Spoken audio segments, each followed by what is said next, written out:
Bonjour à tous, c'est l'œil d'Odin, j'espère que vous allez bien. Comment allez-vous? Dites-moi ça. Alors je suis pas encore très bien réveillée. Il est peut-être 6 heures du matin, moi je me lève à 5h30 le matin. Je me lève très tôt. Et j'ai décidé en fait de commencer la journée en vous faisant une petite vidéo de présentation de ce nouvel oracle que je viens d'acquérir, qui s'appelle l'oracle de Merlin et qui vient de sortir aux éditions Secret d'étoiles. Je ne l'ai pas ouvert encore, on va regarder ça ensemble. Je sais que les auteurs sont Magali Motet et Sarah Motet, et qu'elles ont aussi, elles ont aussi créé un oracle qui s'appelle l'oracle des runes. Attendez, j'ai plus le titre exactement. L'oracle des runes, quelque chose comme ça, que je vais sûrement acquérir aussi. Quand, je ne sais pas, mais un jour. Non, j'ai plus le nom exact. Alors, je vais l'ouvrir avec vous. Il n'y a pas de plastique autour, il n'y a rien. Et il y a c'est un petit peu plastifié, la scotché ici, à ce niveau-là. J'espère que vous voyez ce que je montre. Je ne l'ai pas encore ouvert, je l'ai pas encore... Mais déjà, je vais lire un petit peu, hein, je vous laisse bien voir la boîte. Je vais lire un petit peu ce qu'il y a écrit derrière. À travers les collines et les landes, Merlin approche. Il nous raconte l'humus forestier, les fontaines, les rives de Viviane. Il chante la lune et les bois sauvages. Magicien errant, conseiller d'Arthur, Merlin, et tout cela et bien plus encore. Découvrez ce personnage mystérieux grâce aux 25 cartes de cet oracle emprunté en sa compagnie, les chemins enchantés où ces murmures vous délivreront des messages de magie ancienne. Allez, on va l'ouvrir. Donc dès que je l'ai vu, forcément, il m'a attiré. C'est comme ça. Alors, je sais pas si parmi vous, il y a des gens qui achètent des tarots, qui les utilisent. Mais moi, c'est comme ça que je choisis les tarots, les oracles. Il faut que ça m'attire. Il faut qu'il y ait une énergie qui m'attire. Et il y en a beaucoup de nos jours qui sont créés, qui ne m'attirent absolument pas, que je ne trouve pas vraiment... au niveau vibratoire, on ne vibre pas de la même manière, je trouve. Il y a un oracle, par exemple, qui est l'oracle G, que j'arrive absolument pas à utiliser. Voilà. Pas parce que je le comprends pas, hein, mais parce que sa manière de vibrer ne me correspond pas. Alors, on a le livret, que je vais regarder tout à l'heure. Et puis on a les cartes. Elles sont très grandes. Elles sont très jolies. On va les regarder ensemble. D'abord, je vais jeter un petit coup d'œil au livret. Alors, qu'est-ce qu'on nous dit? On a le sommaire avec ouverture, l'oracle de Merlin, les tirages de l'oracle, Merlin et la poésie indicible des soirs d'orage. Les cartes, la signification des cartes et la fin, la clôture. On va regarder ça tranquillement. Alors, ouverture, qu'est-ce qu'on nous dit? Peut-être, avant d'évoquer Merlin, faut-il se souvenir de terre et de temps anciens où vivaient des merveilles oubliées des hommes de maintenant, d'un jour dont seuls se souviennent les arbres, les brumes et les landes détertes. Une saison et une terre, la Celtie, qui fut perdue et retrouvée, et dont les noms d'enchantement donnent corps aux légendes Avalon, Brocéliande, Tintagel. Là-bas au coucher du soleil, entre embrun et marée, se tient une haute silhouette de brouillard d'étoiles. Pour la discerner, il faut avoir déposé une prime vert magique dans sa chaussure et quelques rêves enfantins au fond de sa besace. Cette apparition de clair-obscur a pour nom Merlin. Le sage, le voyageur des mondes, le chevaucheur de cerfs, le maître des fontaines claires et des ouragans déchaînés. Mais qui est-il? Un devin fou, l'éminence grise du roi Arthur, un amoureux des fées et du monde sauvage, un mage au pouvoir démesuré? Tout cela certainement et plus encore. C'est en notre âme, au profond de notre sang ancien, que l'on peut trouver l'ébauche d'une réponse, quand le vide se fait dans nos têtes trop pensantes, et que les images hiératiques s'estompent. Ne reste alors que l'essentiel, un parfum de forêt après la pluie, un rire qui fuse entre les hautes herbes, ou simplement le chant d'un merle le printemps venu. Bon, je ne vais pas tout lire, bien évidemment. Après, on nous parle des noms et des visages de Merlin. Donc, Merlin fut Myrdine au premier temps du légendaire, celtique en pays gaulois, puis Merlinus, terminaison empruntée aux Romains, ravageur de coutumes et envahisseur des Landes.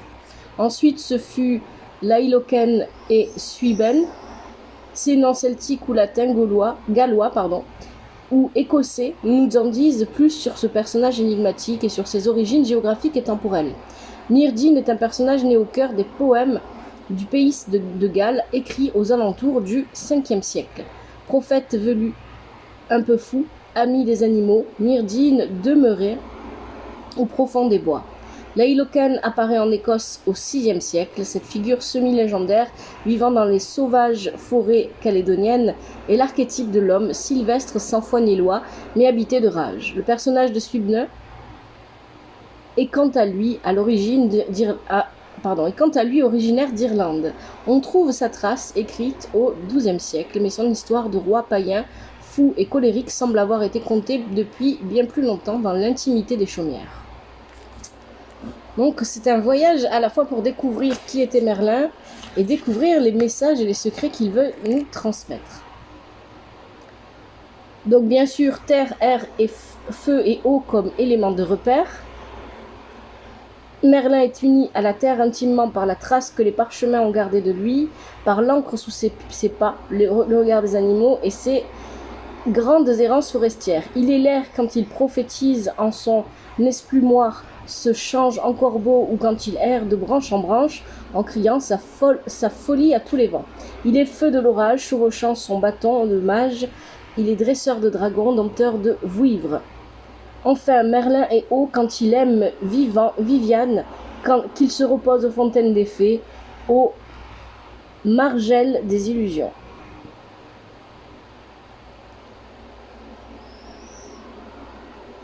Voilà. Alors je regarde un petit peu ce que je pourrais vous lire qui peut être intéressant. On va pas tout lire, hein.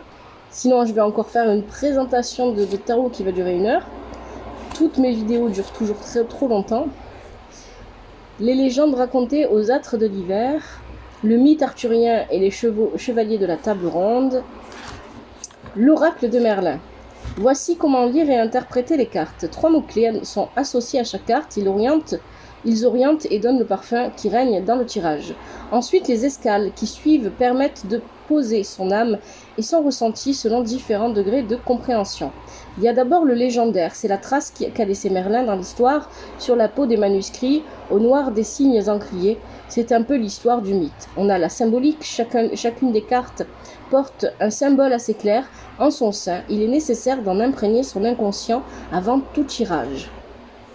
On va regarder ça de plus près avec les cartes. Ensuite, on a la force, elle représente les atouts majeurs que la carte détient peut-être, ou aussi les défis que nous allons rencontrer. L'animal, il est l'être furtif et amical qui habite la carte. Le compagnon est l'allié, il est bon d'échanger avec lui, de l'apprivoiser doucement. Il peut être représenté sur la carte elle-même. Il n'est pas toujours représenté, ça veut dire, hein, parfois il l'est, parfois non. Ok. L'entrave. C'est la force du symbole portée trop loin, trop haut, et qui risque de faire basculer l'équilibre. C'est l'embûche de la clarté chamanique qui risque de brûler le conscient et l'inconscient. La plante, elle est la petite compagne lutine, la graine de perlimpinpin qui aide à la compréhension du stade initiatique. Il ne faut pas hésiter à lui demander aide et protection, à la dessiner ou à en porter une brindille dans sa poche. Le chemin, il est le conseil de cette carte, ce qu'elle a à dire du carrefour où l'on se trouve, de la borne, auprès de laquelle nous nous sommes arrêtés. Le souffle de Merlin. Merlin nous parle à travers les brumes d'Avalon. Il nous dit ce à quoi nous attendre dans ce tirage. Son langage est parfois prophétique et demande de l'intuition. Renversée. Donc on peut avoir les cartes renversées. Une force à l'envers est difficile à maîtriser et à comprendre. Elle peut être éveil ou conseil, fixité ou abus. L'ordre des cartes. Ces cartes sont divisées en 3 familles de 8. C'est une suite énergétique, un rythme fondamental, celui des saisons de la nature de l'âme humaine. La première famille est liée à la nature, à sa force régénérante. La deuxième est un chemin initiatique, le rapport au monde, les relations avec le clan, la conscience grandissante. Et la troisième est l'accomplissement du cycle l'apprentissage de la mort et de la renaissance. Le merle blanc vole tout autour des cartes et les parsèmes d'étincelles sacrées. Et après, on a des tirages d'oracles qui sont conseillés. Donc, on a celui à 3 cartes, celui à 5 cartes, le carré à 9 cartes, le tirage en croix. Et ensuite, on va nous parler de Merlin et la poésie indicible et des soirs d'orage. Je suis vraiment très curieuse de savoir ce que ça dit. Alors, c'est pas très long, je peux vous le lire. Merlin est un prophète, un errant, le compagnon d'Arthur et de Viviane la fée. Il a laissé une trace de lui dans les manuscrits anciens, au sein de la magie végétale et animale. Au fil du légendaire et dans l'obscurité des taillis, il est aussi un rimeur d'exception. Ami de Taliesin, le plus grand barde des terres celtiques, la poésie est donc une façon de plus d'appréhender notre mage, peut-être la plus subtile. Le barde et Merlin cheminent côte à côte sur des sentes de magie.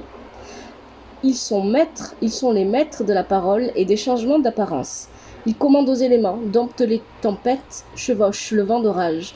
La réalité en poésie est une autre terre, l'envers du miroir, le teint apprivoisé. Merlin vit au rythme des frondaisons, dans la poésie toujours renouvelée de la nature. Cette poésie a permis de rendre immortelle son image magicienne. Merlin n'est pas mort. Il s'est envolé vers Avalon, sous la forme d'un merle blanc, attendant qu'un nouveau jour se lève, un jour où les clairvoyants et les poètes auront une place dans le cœur des hommes. Le poète semblable au prince des nuées, qui hante la tempête et se rit de l'archer. Charles Baudelaire, Les Fleurs du Mal. Ça me plaît beaucoup. Donc ensuite, on a les cartes et on va voir la signification des cartes. Donc je vais vous les montrer. Et bien sûr, bon, je ne vais pas vous lire les significations parce que si je vous lis les significations, on en a pour longtemps. Je lirai peut-être le mot de la fin du livret pour voir s'il y a quelque chose. Alors, on va regarder ces cartes. On a tout d'abord le chêne. Déjà, je vous montre, voilà, le derrière des cartes, hein, avec l'arbre. C'est exactement mon tapis en plus. L'arbre de vie. L'arbre de vie. Je vais y arriver. Alors, est-ce que vous voyez bien les cartes si je les pose ici? Oui, vous les voyez bien entièrement. Ça, c'est le chêne. Effectivement, il y a un symbole hein, ici. Alors, on va mettre comme ça. Il y a un symbole ici. On a le nom, le chêne. Et donc, il n'y a rien sur les cartes qui soit écrit parce que voilà, on va regarder le livret un petit peu pour voir ce que ça dit à propos du chêne. Mais ça va faire appel vraiment à votre intuition, à ce que vous ressentez, ce que vous ressentez en regardant cette carte, les énergies vous envoient. Donc, les mots-clés pour le chêne, c'est la réunification, la protection et la terre.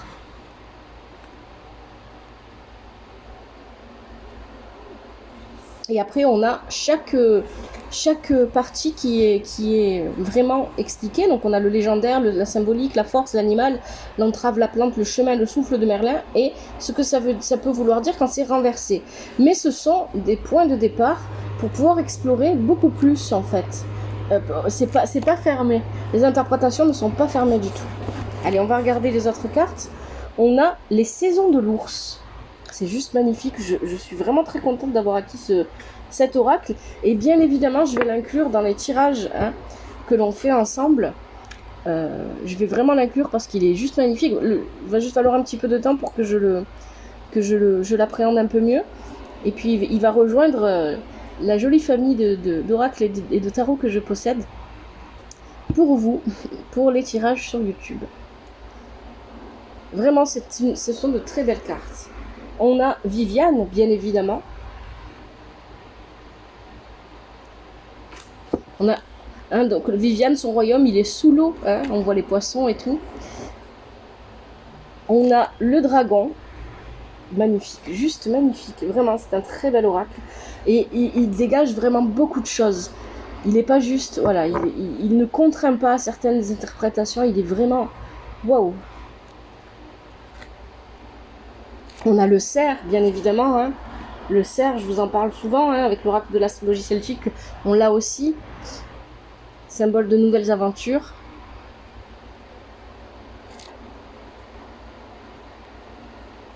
On a Brocéliande.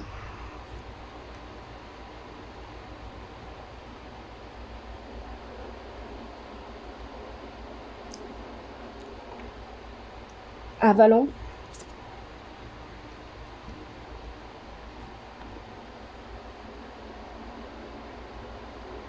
Le chaman.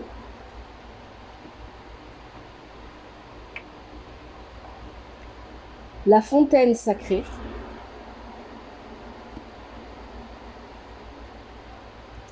Morgane, bien évidemment, personnage important.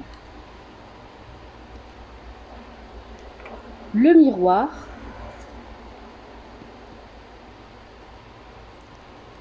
Arthur.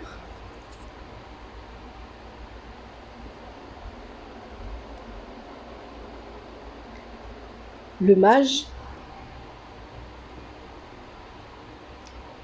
Excalibur, bien évidemment. Cet oracle est juste magnifique. Le druide.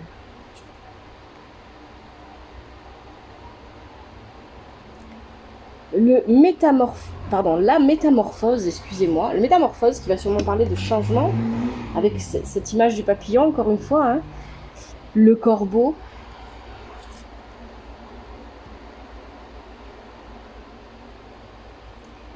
Le 10h.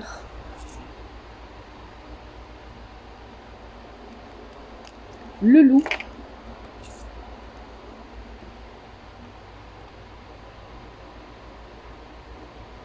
La folie. Je trouve ça juste magnifique. Hein. Alors j'essaye de ne pas faire de vidéos trop longues, hein, parce que j'ai fait des vidéos de présentation de cartes trop longues. Là je vous montre vraiment les cartes rapidement. Et puis vous voyez, à chaque fois il y a le symbole. Des fois il y a des animaux qui sont représentés. C'est possible qu'en scrutant peut-être plus la carte, on va se rendre compte qu'il y a des animaux cachés. Par exemple, c'est le cas ici sur la carte du bâtisseur. Hop, la carte du bâtisseur ici, il y a une tête de poisson, on dirait. On a pierre levée. Oh là, eh ben oui, c'était prévisible que ça tombe. Je les enlève. Prévisible que ça tombe parce que c'est trop lourd.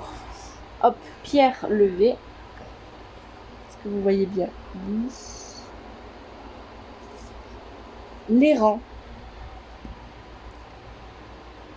Bien évidemment, on a l'ermite. Et enfin, le merle blanc. Magnifique. Juste magnifique. Vraiment un très bel oracle. Hein.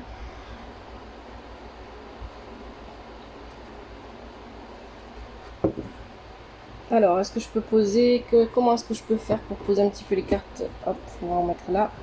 Je sais pas si vous les voyez. Ouais, vous les voyez à peine, ça sert à rien.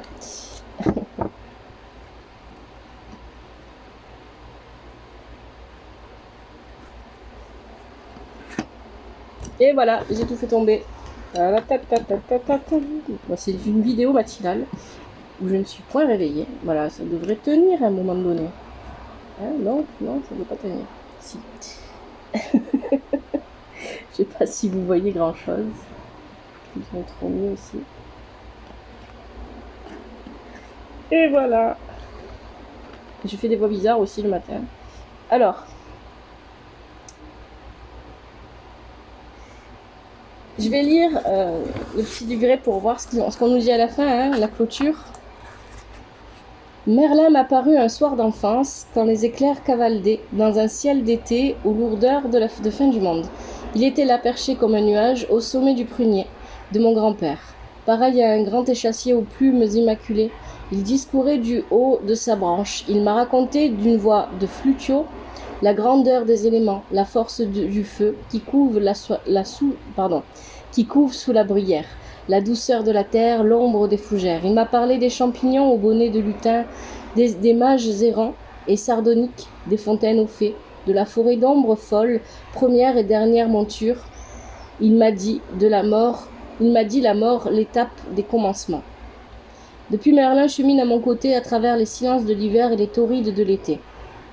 Ces cartes sont le reflet irisé de sa présence, la part de magie du monde, la face oubliée qui affleure à la surface de l'étang. Nous avons tenté de retrouver et de transmettre la poésie de Merlin, son lien aux légendaires celtiques, aux forces telluriques de la vouivre, à la nature belle et sauvage. Les santes farouches, les voix animalières, les vols saisonniers nous ont aidés à deviner les traces évanescentes du druide, du devin, de l'ermite des grands bois, vestiges d'un moment, de la terre où les animaux, les plantes, les hommes et les magiciens cheminaient de concert, apprenant de la sauvagerie et expérimentaient les mondes d'ailleurs et les lois cosmiques. Un lieu secret où Merlin, Odin ou Cernunnos liaient, enseignaient et protégeaient l'homme en quête. Oui. J'adore. Moi, je suis parfaitement amoureuse de cet oracle.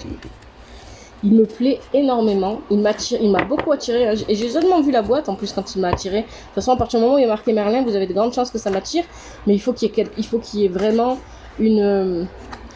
Il faut qu'il y ait quelque chose de vibratoire derrière qui va faire que ça va m'attirer encore plus et que ça va vraiment m'avaler. C'est vraiment le cas de le dire. Bon, j'espère que cette petite présentation vous a plu.